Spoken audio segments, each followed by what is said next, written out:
अब शुरू करते हैं सुपरफास्ट खबरों का सिलसिला।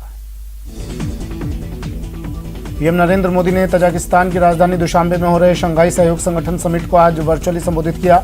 उन्होंने पाकिस्तान के प्रधानमंत्री इमरान खान और चीन के राष्ट्रपति शी जिनपिंग की मौजूदगी में कट्टरपंथ पर तीखा हमला बोला। एससीओ समिट में पीएम मोदी ने कहा कि सबसे बड़ी क्षेत्रीय चुनौतियां शांति, सुरक्षा और भरोसे से संबंधित है। इनका मूल कारण बढ़ता हुआ कट्टरपंथ है। अफगानिस्तान में हाल के घटनाक्रम ने इस चुनौती को और स्पष्ट कर दिया है। तजाकिस्तान के दुशांबे में आयोजित एससीओ की बैठक से इतर भारत के विदेश मंत्री एस जयशंकर ने चीनी समकक्ष वांग से मुलाकात की। इस दौरान दोनों देशों के बीच बॉर्डर के क्षेत्रों पर डिसएंगेजमेंट को लेकर चर्चा हुई।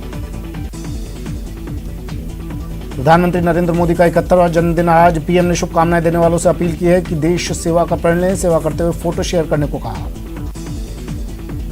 प्रधानमंत्री नरेंद्र मोदी का आज 71वां जन्मदिन है। इस मौके पर बीजेपी आज से अगले 20 दिनों तक सेवा और समर्पण अभियान चलाएगी। संस्कृति मंत्रालय आज से पीएम नरेंद्र मोदी को मिले उपहारों और स्मृति चिन्हों की नीलामी आयोजित कर रहा है। ये नीलामी से होने वाली आय नमामि गंगे मिशन को दी जाएगी। पीएम नरेंद्र मोदी आज अपना 71वां जन्मदिन मना रहे हैं। देश भर के तमाम नेता उन्हें जन्मदिन की बधाई दे रहे हैं। पीएम मोदी के सांसद राहुल गांधी ने भी उन्हें जन्मदिन की बधाई दी है। राहुल गांधी ने ट्विटर पर लिखा, हैप्पी बर्थडे मोदी जी। युवा कांग्रेस पीएम मोदी के जन्मदिन के अवसर पर राष्ट्रीय बेरोजगारी दिवस मना रही है। मरुधरा में युवा कांग्रेस पैदल मार्च निकाल रही है, जिसकी शुरुआत जयपुर में युवा कांग्रेस कार्यालय से हुई। पीएम नरेंद्र मोदी के जन्मदिवस पर एनएसयूआई की ओर से राजस्थान यूनिवर्सिटी के मुख्य द्वार पर प्रदर्शन किया गया। इसका नेतृत्व एनएसयूआई के प्रदेश अध्यक्ष अभिषेक चौधरी ने किया। इस दौरान एनएसयूआई कार्यकर्ताओं ने भीख मांगकर पीएम नरेंद्र मोदी के जन्मदिन पर जयपुर में बीजेपी प्रदेश ऑफिस में किसान जवान सम्मान कार्यक्रम का आयोजन किया गया। इसमें भारी संख्या में किसान मोर्चे के कार्यकर्ता जुटे हैं। इसको प्रदेश अध्यक्ष सतीश पूनिया संबोधित करने वाले हैं। प्रधानमंत्री नरेंद्र मोदी के 71वें जन्म दिवस पर बूंदी जिले में भी कई कार्यक्रम आयोजित किए गए। इस दौरान बीजेपी कार्यकर्ताओं ने जिला अस्पताल साथ ही इस मौके पर बीजेपी कार्यकर्ताओं ने गायों को हरा चारा डालकर पीएम मोदी जिंदाबाद के नारे लगाते हुए जन्मदिन मनाया। इस दौरान शहर अध्यक्ष महावीर खंगारता मौजूद रहे। पीएम नरेंद्र मोदी के जन्मदिन पर बीजेपी की ओर से जनसेवा सप्ताह के तहत कई कार्यक्रम आयोजित किए जा रहे हैं। इसके तहत बगरू में मुफ्त कोविड टीकाकरण शिविर आयोजित किया गया। शिविर में टीकाकरण के लिए जयपुर सांसद रामचरण बोहरा की ओर से वैक्सीन उपलब्ध कराई गई है। शिविर में वैक्सीन लगवाने के लिए बड़ी संख्या में लोग पहुंचे, जहां बीजेपी कार्यकर्ता भी बढ़ चढ़कर उन्होंने हिस्सा लिया। पीएम मोदी के जन्मदिन पर चित्तौड़गढ़ में वीर जयमल के नाम पर डाक टिकट जारी किया गया। इस लिमिटेड डाक टिकट एडिशन के तहत वीर शिरोमणि जयमल की बलिदान गाथा को स्थायी बनाने का अनूठा प्रयास किया गया। कलेक्ट्रेट में आयोजित कार्यक्रम में सांसद सीपी जोशी और जौहर स्मृति संस्थान के पदाधिकारी, डाक विभाग के मुख्य डाक अधीक्षक कर्नल सुनील कुमार सहित बड़ी संख्या में लोग मौजूद रहे। प्रियंका गांधी के यूपी विधानसभा का चुनाव लड़ने की खबरों को पार्टी के उच्च सूत्रों ने पूरी तरह से खारिज कर दिया। पार्टी सूत्रों के मुताबिक प्रियंका गांधी या गांधी परिवार का कोई भी सदस्य विधानसभा चुनाव नहीं लड़ेगा, बल्कि उनका फोकस चुनाव प्रचार पर होगा। केंद्र सरकार के कृषि कानूनों के 1 साल पूरे होने पर शिरोमणि अकाली दल आज ब्लैक फ्राइडे प्रोटेस्ट मार्च का आयोजन कर रहा है। इसे लेकर दिल्ली में सुरक्षा के कड़े इंतजाम किए गए हैं। प्रदेश में हुई नीट और एसआई परीक्षा में जहां नकल सबसे बड़ी चुनौती रही, वहीं रीट में नकल के साथ साथ कानून व्यवस्था भी बढ़कर रीट परीक्षा होने जा रही है। बड़ी संख्या में उमड़ने जा रही भीड़ को देखते हुए प्रशासन के भी हाथ पांव फूले हुए हैं। इस परीक्षा को लेकर खुद मुख्य सचिव 2 दिन प्रदेश के सभी जिला कलेक्टर और पुलिस अधीक्षक से डीसी कर चुके हैं। को देखते हुए एसपी अनिल बेनीवाल ने अतिरिक्त फोर्स की डिमांड की है। मुख्य सचिव निरंजन आर्य ने आज बीकानेर सर्किट हाउस में जनसुनवाई लेकर पहुंचे, जहां उन्होंने एक की फरियाद सुनी और अधिकारियों को उचित निर्देश दिए।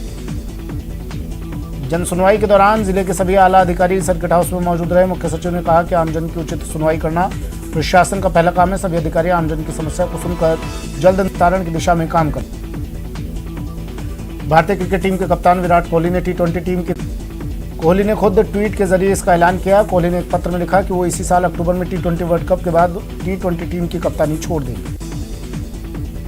कई विकसित और धनी देशों ने कोविड-19 के खिलाफ बूस्टर डोज देने का निर्णय लिया है। वहीं केंद्रीय स्वास्थ्य के हैं। हालांकि चिकित्सा विभाग के 800 से अधिक टीमें लगातार डोर टू डोर सर्वे कर रही है चुके हैं और करीब 50 लोग बीमार हैं। ग्रामीणों को अंदेशा है कि गाँव में होने वाली 4 बाड़मेर में अगवा किया गया युवक 15 किलोमीटर दूर हरसाणी फाटा के पास सड़क के किनारे लोगों ने अपहरण कर लिया था।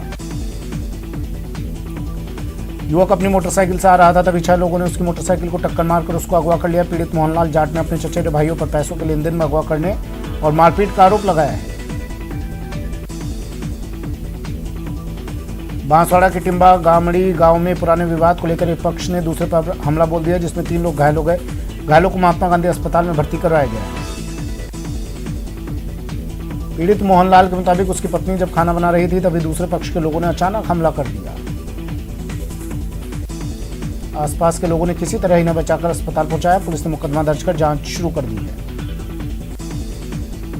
झुंझुनू के बुहाना में चोर एसबीआई का एटीएम ही उखाड़ ले गए। बैंक के अधिकारी के मुताबिक एटीएम में करीब 23 लाख रुपए भरे थे। चोरों ने एटीएम बूथ सेंटर का गेट भी तोड़ दिया। इस लूट की सूचना आला अधिकारियों को दे दी गई है। ये एटीएम सिंगाना रोड पर लगा था, हालांकि ये 2 महीने से बंद पड़ा था। झुंझुनू के पिलोद के पीएनबी के एटीएम को काटकर लूटे गए रुपए रखने के बॉक्स ट्रे पुलिस को एक खेत से खाली पड़े मिले। ये बॉक्स ट्रे बैंक परिसर से 200 मीटर दूर एक खेत में मिले। जानकारी के अनुसार खेत का मालिक जब सुबह फसल कटाई के लिए अपने खेत में पहुंचा तो उसे काले रंग के बॉक्स दिखाई दिए, जिसके बाद खेत मालिक ने बैंक मैनेजर को सूचना दी। खेत के पास गाड़ी के टायरों के निशान भी मिले हैं। बता दें कि बदमाशों ने एटीएम काटकर 13.5 लाख रुपए लूटे थे। झुंझुनू से पाकिस्तान की खुफिया एजेंसी आईएसआई के लिए जासूसी करने के आरोप में संदीप कुमार नाम के आरोपी को गिरफ्तार किया है।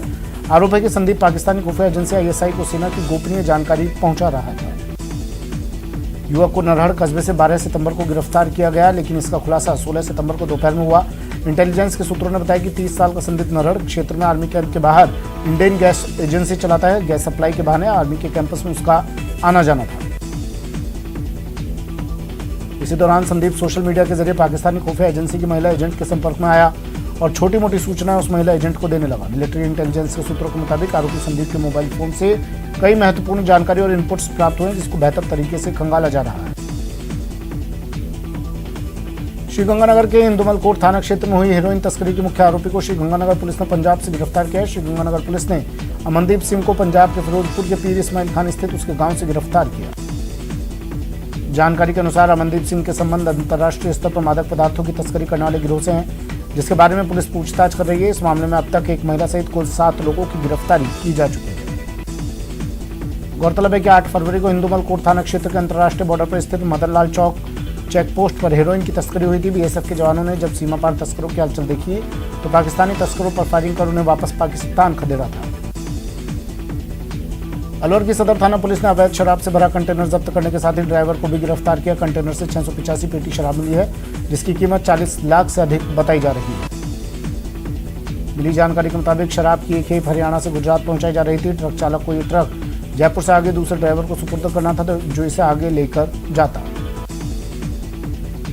रैकेट का भंडाफोड़ ना हो, इसलिए शराब माफिया ड्राइवर बदलते हैं। पुलिस कंटेनर ड्राइवर से पूछताछ कर इस बड़े रैकेट से जुड़े दूसरे लोगों की तलाश कर रही है। अलवर की टपूकरा पुलिस ने हत्या की कोशिश और मारपीट मामले में 4 महीने से फरार चल रहे 3 आरोपियों को गिरफ्तार किया है। ये मामला 28 मई को फारूक खान ने मुकदमा दर्ज करवाया था। साहुन और तैयब ने फारूक खान के परिवार पर हमला किया था, जिसमें आधा दर्जन लोग घायल हो गए थे। अजमेर पुलिस ने गौवंश तस्करी मामले में 2 आरोपियों को गिरफ्तार किया है। दोनों काफी समय से फरार चल रहे थे। बिहार से कोटा लाकर नाबालिग बालिका को घर में रखकर बाल मजदूरी करवाने और मारपीट कर यातनाएं देने वाले आरोपी महिला को पुलिस ने गिरफ्तार कर लिया। रेलवे कॉलोनी थाना पुलिस ने कार्रवाई करते हुए पूनम कॉलोनी निवासी 30 साल की महिला जूही को गिरफ्तार कर लिया। बूंदी जिले में माला की मोई इलाके में वन विभाग ने खनन माफिया के खिलाफ कार्रवाई की। वन विभाग ने 3 पंप और 3 बाइक बरामद की है। मुंबई के मानखुर्द इलाके में एक स्क्रैप यार्ड में भीषण आग लग गई। आग बुझाने के लिए फायर ब्रिगेड की 10 गाड़ियां मौके पर पहुंची। अब तक आग लगने के कारणों का पता नहीं चल पाया है। बीकानेर में ऊन गोदाम में भीषण आग लग गई। ये आग करनी औद्योगिक इलाके में लगी है। आग लगने की वजहों का खुलासा नहीं हुआ है। आग बुझाने के लिए फायर ब्रिगेड मौके पर पहुंची है। उदयपुर जयपुर हाईवे नंबर 8 पर राजसमंद जिले में गुरुवार देर शाम एक बड़ा हादसा हो गया। एक के बाद एक 7 वाहन आपस में टकरा गए, जिससे 3 लोगों की मौके पर ही मौत हो गई और 8 घायल हो गए। घायलों को इलाज के लिए अनंता अस्पताल में भर्ती करवाया गया। हादसे के बाद करीब 3 किलोमीटर तक लंबा जाम लग गया, जिसे देर रात तक पुलिस बहाल करने में जुटी रही। कोटा में विज्ञान नगर फ्लाईओवर के पास देर रात एक बेकाबू कार पलट गई, जिससे कार का अगला हिस्सा पूरी तरह से क्षतिग्रस्त हो गया। गनीमत रही कि हादसे में किसी को कोई गंभीर चोट नहीं आई। बताया जा रहा है कि विज्ञान नगर फ्लाईओवर से उतरने के बाद तेज रफ्तार कार असंतुलित होकर पलट गई। मौके पर पहुंचे विज्ञान नगर थाना पुलिस ने कार ड्राइवर को अस्पताल पहुंचाया। फिलहाल विज्ञान नगर थाना पुलिस पूरे मामले की जांच कर रही है। श्रीगंगानगर के रावला मंडी थाना क्षेत्र में देर रात एक तेज रफ्तार कार बेकाबू होकर पेड़ से टकरा गई और जोहड़ में जा गिरी। हादसे में कार में सवार तीनों युवकों की मौत हो गई। बताया जा रहा है कि कार में सवार तीनों युवक एक शादी समारोह में शामिल होने आए थे और देर रात घर लौट रहे थे, तभी तेज रफ्तार कार पेड़ से टकरा गई और जोहड़ में जा गिरी। पुलिस मौके पर पहुंची और ग्रामीणों की मदद से शव को बाहर निकाला गया। उदयपुर के गोवर्धन विलास थाना इलाके में एक ट्रक बेकाबू होकर पलट गया। यह हादसा उदयपुर अहमदाबाद हाईवे पर बलीचा प्रतापनगर बाईपास के पास हुआ। बताया जा रहा है कि ट्रक ओवरटेक करने की कोशिश में पलट गया। हादसे में ट्रक सवार एक व्यक्ति को चोट लग गई, जिसे इलाज के लिए अस्पताल पहुंचाया गया है। झुंझुनू की सड़कें पूरी तरह से खस्ताहाल हो चुकी है। सड़कों में बने बड़े बड़े गड्ढे हादसों को खुलेआम दावत दे रहे हैं। पुलिस लाइन के पास सड़क पूरी तरह से टूटी हुई है। यहाँ पर पुल बन रहा है। रेलवे लाइन पर पुलिया का काम चलते 1.5 साल से अधिक का वक्त हो गया है। ऐसे में इस सड़क से निकलना भी दूभर हो गया है। कुल मिलाकर वीआईपी से लेकर साधारण इलाके की सड़कें बदहाल हैं और लोगों के लिए परेशानी का सबब बनी हुई है। दौसा में रसोई संस्था के साथ आम लोगों ने काली पट्टी बांधकर प्रदर्शन किया। लोगों ने नगर परिषद से लेकर गांधी तिराहे तक हाथों में झाड़ू और तख्ती लेकर विरोध प्रदर्शन कर रैली निकाली। लोग सफाई कर्मियों के वेतन नहीं मिलने से नाराज हैं। वेतन नहीं मिलने के विरोध में सफाई कर्मियों ने कार्य बहिष्कार कर दिया, जिससे शहर में गंदगी का अंबार लग गया है। पीएम मोदी के जन्मदिन पर भरतपुर में एनएसयूआई ने केंद्र के खिलाफ प्रदर्शन किया। एनएसयूआई कार्यकर्ताओं ने महंगाई और बेरोजगारी को लेकर केंद्र सरकार पर निशाना साधा। उन्होंने कहा कि मोदी सरकार ने 2 करोड़ युवाओं को नौकरी देने का वादा किया था, लेकिन नौकरी देना तो दूर, लोगों का रोजगार तक छिनता जा रहा है। जयपुर अजमेर नेशनल हाईवे 48 पर सड़क हादसे में हुई महिला की मौत के बाद जीवी के टोल प्लाजा प्रबंधन पर समझौते से मुकर जाने का आरोप लगाते हुए आक्रोशित लोगों ने विरोध प्रदर्शन किया और धरने पर बैठ गए। ग्रामीणों का धरना देर रात तक जारी रहा। इस दौरान ग्रामीणों और टोल प्रबंधन के बीच समझाइश वार्ता भी हुई, लेकिन ग्रामीण अपनी मांग पर अड़े रहे। बता दें कि बुधवार को हाईवे के देवलिया बस स्टैंड के पास तेज रफ्तार ट्रेलर की चपेट में आने से एक महिला की मौत हो गई थी। मौत के बाद लोगों ने प्रदर्शन किया था, जिसके बाद टोल प्लाजा प्रबंधन और लोगों में समझौता हुआ था, लेकिन गुरुवार को फिर मुआवजे की राशि और दूसरी मांगों को लेकर बात बिगड़ गई थी। अलवर जिले के भांडा गांव के लोग जलभराव से परेशान हैं। शिकायत के बावजूद प्रशासन ने कोई पहल नहीं की।